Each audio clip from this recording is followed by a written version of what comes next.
Chapter 4. Not a bottle cap can fall from a tenement house fire escape in Harlem without being noted. Not only by the indignant people downstairs, but even though infinitesimally, universally, maybe, affecting the price of pajamas in Jersey City, the temper of somebody's mother-in-law in Greenland, the demand in China for rhinoceros horns for the cure of rheumatism, maybe. Because all things are interrelated, continuous, of an underlying oneness, so then the underlying logic of the boy, who was guilty of much, but was at least innocent of ever having heard of syllogism, who pasted a peach label on a can of string beans. All things are so interrelated that though the difference between a fruit and what is commonly called a vegetable seems obvious, there is no defining either. A tomato, for instance, represents the merging point. What is it, fruit or vegetable? So then the underlying logic of the scientist, who is guilty of much but also is very innocent, who, having started somewhere with his explanation of mass psychology, keeps right on, sticking on that explanation. And as much as there is always a view somewhere in defense of anything conceivable, he must be at least minutely reasonable. If mass psychology applies definitely to one occurrence, it must, even though almost imperceptibly, apply to all occurrences. Phenomena of a man alone on a desert island can be explained in terms of mass psychology, inasmuch as the mind of no man is a unit, but is a community of mental states that influence one another.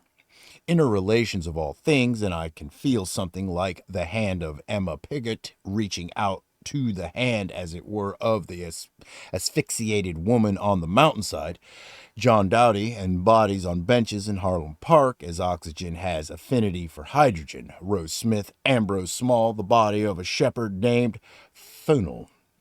Upon the morning of April 10th, 1893, after several men had been taken to a Brooklyn hospital, somebody's attention was attracted to something queer. Several accidents in quick succession in different parts of the city would not be considered strange, but a similarity was noted. See the Brooklyn Eagle, April 10th, 1893. Then there was a hustle of ambulances and much ringing of gongs. Alex Bergman, Geo, Sinkers, Lawrence Beck, George Barton, Patrick Gibbons, James Meehan, George Bedell, Michael Brown, John Trowbridge, Timothy Hennessy, Philip Odwell, and an unknown man. In the course of a few hours, these men were injured in the streets of Brooklyn, almost all of them by falling from high places or by being struck by objects that fell from high places. Again, it is one of my questions that are so foolish and that may not be so senseless. What could the fall of a man from a roof in one part of Brooklyn have to do with a rap on the sconce by a flower pot of another man in another part of Brooklyn?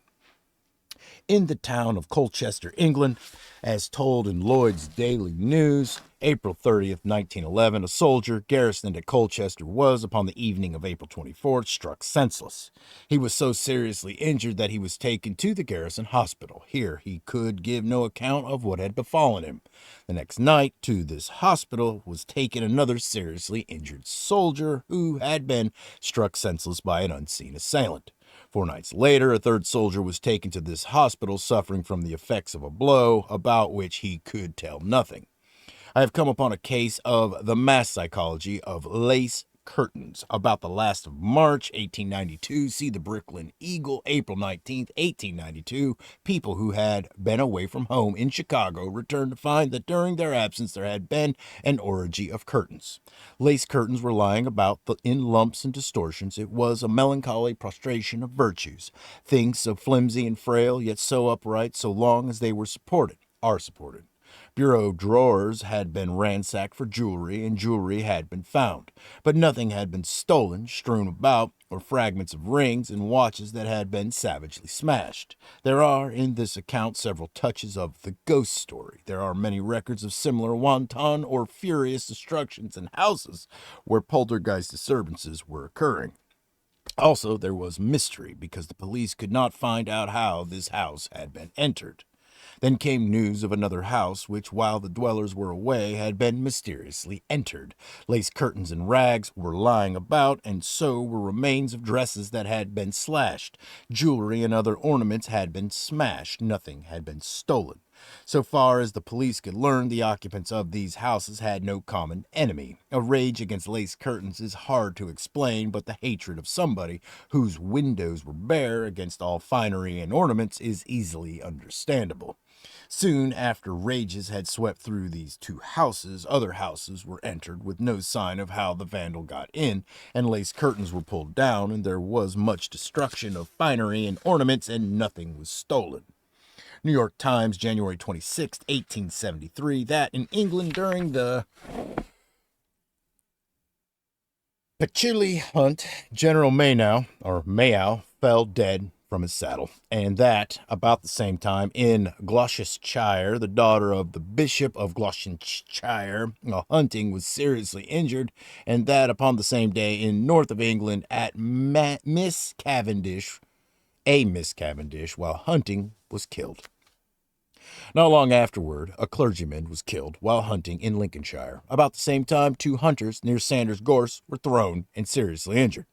In one of my incurable scientific moments, I suggest that when diverse units of, however, one character in common are similarly affected, the innocent force is related to the common character. But there is no suggestion that any visible hater of fox hunters was traveling in England, pulling people from saddles and tripping horses, but that there always had been intense feeling in England against fox hunters is apparent to anyone who conceives of himself as a farmer and his fences broken and his crops trampled by an invasion of redcoats and a wild desire to make Bunker Hill of it. In the New York Evening World, December 26, 1930, it is said that Warden Lewis E. Laws of Sing Sing Prison had been ill. The warden recovered and upon Christmas morning left his room. He was told that a friend of his, Maurice Conway, who had come to visit him, had been found dead in bed. Upon Christmas Eve, Keeper John Hyland had been operated upon for appendicitis and was in a serious condition in Ossing Hospital. In the same hospital was Keeper John Westcott, who also had been stricken with appendicitis.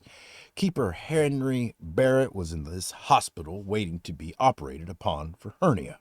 Probably the most hated man in New York State Prison Service was Asel J. Granger, head keeper of Clinton Prison at Danmora. He had effectively quelled the prison riot of July 22, 1929. Upon this Christmas Day of 1930, in the Chaplain Valley Hospital, Plattsburgh, New York, Granger was operated upon for appendicitis. 2 days later, he died. About this time, Harry M. Kaiser, the warden of Clinton Prison, was suffering from what was said to be high blood pressure. He died 3 months later. The London newspapers of March 1926 told of fires that had simultaneously broken out in several parts of Close's Hall, the residence of Captain B. Heaton, near Clitheroe, Lancashire. The fires were in the woodwork under the roof and were believed to have been caused by sparks from the kitchen stove. These fires were in places that were inaccessible to any ordinary incendiary. To get to them, the firemen had to chop holes in the roof. Nothing was said of previous fires here. Maybe it is strange that sparks from a kitchen stove should simultaneously ignite remote parts of a house distances apart.